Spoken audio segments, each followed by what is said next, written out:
Thriller murder mystery the intern, episode 33।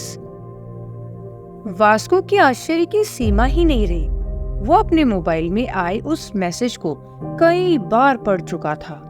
अपने आलीशान cabin में बैठा हुआ वो अब सूरज की रोशनी से जगमगाते सुंदर मुंबई शहर को देख रहा था। वास्को अपनी सीट से उठा और अपने सोफे पर पड़ी ब्लैक डैनियल्स की बोतल से अपने विस्की के गिलास में एक पैक बनाया। फिर उसने विस्की की चुस्कियां लेते हुए अपने मोबाइल पर आए उस मैसेज को फिर से पढ़ा। 50 करोड़ ट्रांसफर कर दो, तुम्हें राजन शर्मा का कोड मिल जाएगा। अमरीक। वास्को सोच में पड़ गया। अमरीक के पास उसका पर्सनल नंबर कहां से आया? क्या नरेश ने अमरीक को ये नंबर दिया?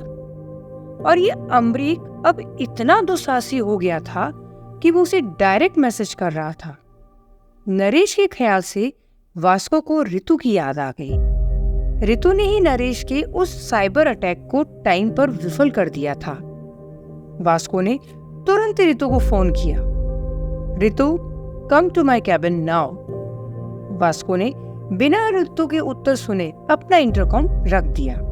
वो फिर से अपनी खिड़की से उस सुबह मुंबई की आपाधापी देखने में लग गया। 5 मिनट में रितु उसके कैबिन में उसके सोफे पर बैठी थी। रितु को वास्को ने अमरीक का मैसेज दिखा दिया था। सर, ये अमरीक नरेश को ब्लैकमेल करने के बाद अब रितु कुछ बोलना चाह रही थी, परंतु वास्को बीच में बोला, 50 करोड़ मैं दे सकता हूं। रितु की आंखें फटी की फटी रह गई। वास्को अमरीक को 50 करोड़ देने को राजी था। बस मुझे श्योरिटी चाहिए रितु कि अमरीक के पास कोड है, और आप चाहते हैं कि वो मैं पता करूं। हाँ रितु, ठीक है सर, आपने मुझे नरेश का 8 करोड़ का मकान दिलवाया है, इतना तो मैं आपके लिए कर ही दूंगी। वो 8 करोड़ का मकान तुम्हारी मेहनत और मुझे नुकसान से बचाने का था। यदि ये कोड वाकई चल गया तो अमरीक के 50 करोड़ के अलावा मैं तुम्हें भी अगले 5 साल तक 2 करोड़ देता रहूंगा। रितु की बाछी खिल उठी। मतलब 8 करोड़ का मकान और साल के 2 करोड़। उसे शायद अगले 5 साल क्या पूरी जिंदगी काम करने की जरूरत ही नहीं होगी। वास्को ने एक नजर रितु को देखा और अपने ब्लैक डैनियल विस्की का सिप मारते हुए बोला, तुम जाओ और मुझे फोन मत करना, मेरे पास आकर फेस टू फेस ही अपडेट देना। रितु बहुत ही ज्यादा खुश हो गई थी। उसने फौरन वो नंबर नोट किया जिससे अमरीक ने वास्को को फोन किया था और वहां से जाने लगी।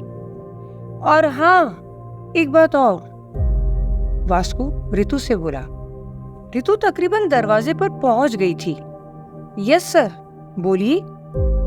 अमरीक विरार में कहीं है। ये नंबर विरार के किसी मकान पर ट्रेस हुआ है।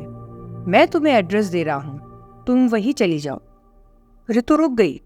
वास्को ने वो एड्रेस लिखी हुई स्लिप अपने ड्रॉअर में से निकाली और रितु को दे दी। मैंने अपने सोर्स से अमरीक का फोन नंबर ट्रेस करवा लिया था। Okay sir. वास्को ने देखा कि रितु बिल्कुल भी नहीं घबराई। जिस खतरनाक हत्यारे ने कालिया गैंग के लोगों की भी हत्या कर दी थी, उससे मिलने के लिए भी और उसके घर जाने के लिए भी रितु राजी हो गई थी। रितु ने अपनी उत्सुकता में बस यही एक गलती कर दी थी। वास्को को इतने हल्के में लेना उसके लिए खतरनाक हो सकता था। परंतु वास्को कुछ नहीं बोला। उसने रितु को जाने का इशारा कर दिया। वास्को रितु को अपने कैबिन से जाते हुए देख रहा था। वास्को क्या गेम खेल रहा था ये कह पाना बहुत मुश्किल था। रितु के जाने के बाद वास्को ने नरेश को फोन किया। नरेश अपनी किस्मत को कोस रहा था। वो अपना घर खाली करने में अपनी पत्नी की मदद कर रहा था जब उसका फोन बजा। वास्को सर, नरेश ने बेहद ही आशा भरे स्वर में बोला। हाँ नरेश। सर, मेरे से बहुत बड़ी गलती हो गई। नरेश जल्दी जल्दी बोला। वो सब ठीक है, अपना मकान और नौकरी वापस चाहता है? वास्को गुस्सेल स्वर में बोला। यस सर, अगले 15 मिनट में मेरे ऑफिस में आ जा। वास्को ने फोन काट दिया। नरेश ने अपनी पत्नी को देखा और उसे गले से लगा लिया। अब क्या हो गया? नरेश की पत्नी बोली। शायद मेरी नौकरी और ये घर बच गया।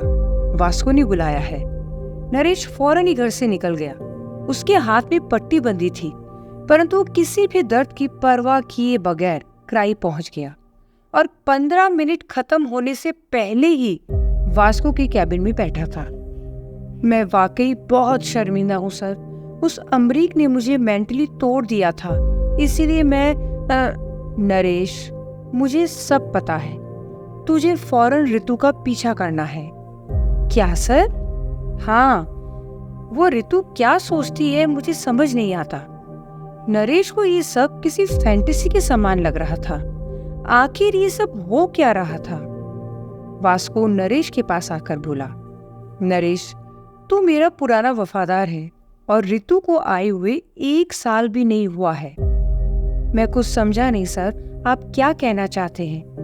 नरेश, तुझे अमरीक ने ब्लैकमेल किया। ऋतु ने तेरा कंप्यूटर हैक करके वो साइबर अटैक विफल कर दिया।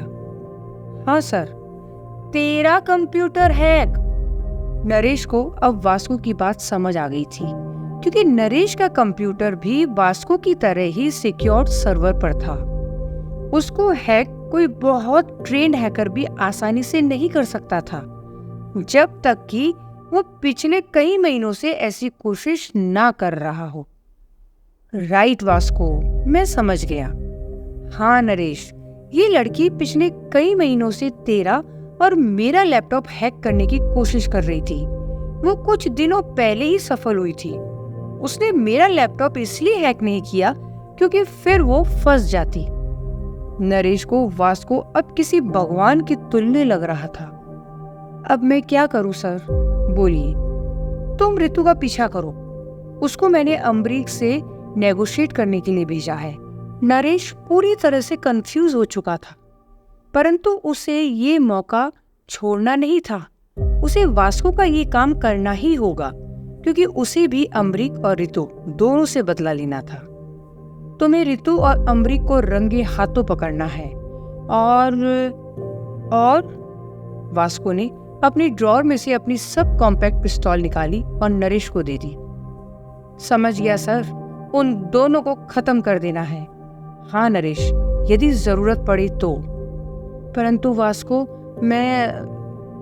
नरेश, तुम चिंता मत करो। मेरा वादा है, यदि तूने मेरा ये काम कर दिया और तू पकड़ा गया या मारा गया, तो तेरे परिवार को मैं इतना मुआवजा दूंगा कि उन्हें कभी भी पैसे की कमी नहीं खलेगी।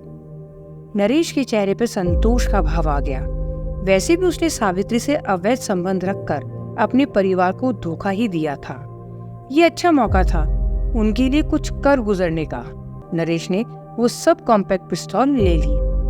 वास्को ने नरेश को भी वो एड्रेस दे दिया जो उसने ऋतु को दिया था, और साथ ही एक सिक्योर फोन भी दे दिया। इस फोन में तुम्हें ऋतु की लोकेशन मिलती रहेगी नरेश। ऋतु को नहीं पता है कि उसका फोन हैक्ड है, और इस फोन की मदद से तुम उसे ट्रैक कर सकते हो।